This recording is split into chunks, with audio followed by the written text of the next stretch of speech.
ప్రతి అంగన్వాడీ కేంద్రంలో కిచెన్ గార్డెన్ను ఏర్పాటు చేయాలని పెద్దపల్లి జిల్లా సంక్షేమ శాఖ అధికారి వేణుగోపాల్ సూచించారు. ఈ మేరకు గోదావరి ఖని పట్టణంలోని వివిధ అంగన్వాడీ కేంద్రాలను ఆయన ఆకస్మికంగా తనిఖీ చేశారు. ప్రధానంగా ఇందిరానగర్లోని అంగన్వాడీ కేంద్రంలో కిచెన్ గార్డెన్ను ప్రారంభించారు.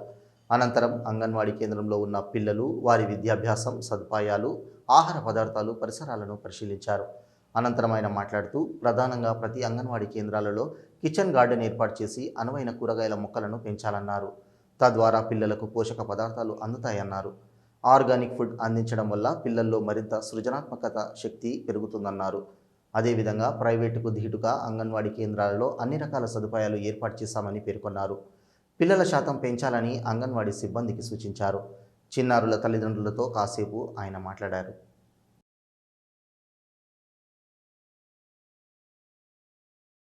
పెద్దపల్లి జిల్లాలో దాదాపు 706 అంగన్వాడీ కేంద్రాలున్నాయి.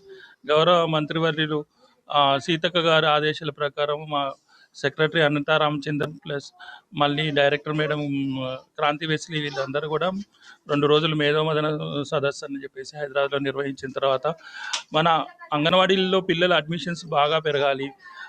ఇంత చాలా ఖర్చు చేస్తుంది గవర్నమెంట్. పెద్ద ఎత్తున ఖర్చు చేసినప్పుడు కూడా తల్లిదండ్రులు దీన్ని ఉపయోగించుకునేలాగా మనం చూడాల్సిన బాధ్యత మన మీద ఉందని చెప్పేసి ఈ సంవత్సరము గౌరవ మంత్రివర్య ఆదేశాల ప్రకారం వినూత్న కార్యక్రమాలు చేపడుతున్నాము. ఎలా ఉంటుంది అనేది మనం అందరికీ చెప్తాము. ఎవరైతే అంగన్వాడీ కేంద్రానికి రాకుండా ప్రైవేట్ స్కూల్స్కి పోతున్నారో ఆ పిల్లల్ని మేము టార్గెట్ చేసుకొని ఫ్రీగా ఇక్కడ ఎడ్యుకేషన్ ఇస్తున్నాము, ఫుడ్ పెడుతున్నాము, అన్నీ చెప్తున్నాము, అన్నీ చేస్తున్నాము. అనవసరంగా ప్రజల డబ్బు ఖర్చు పెట్టుకొని ప్రైవేట్ పాఠశాలకు వేల రూపాయలు కట్టడం ఎందుకు అనేది గవర్నమెంట్ ఉద్దేశం.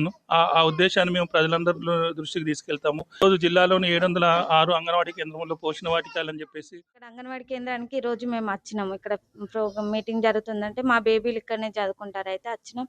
వచ్చేసరికి ఇక్కడ మేడం వాళ్ళు ఇక్కడ ఖాళీ ప్లేస్లో మంచిగా తవ్విపిచ్చి చెట్లని నాటిస్తున్నారు, కూరగాయల చెట్లు. వాటిని చూసేసరికి మా ఇంటి దగ్గర ఉన్న ఖాళీ ప్లేస్లో మేము కూడా ఇట్లా చెట్లను పెంచాలని, మనం వండుకునే కూరగాయలు మన ఇంట్లోనే పెంచుకోవాలని మేము కూడా అనుకున్నాం.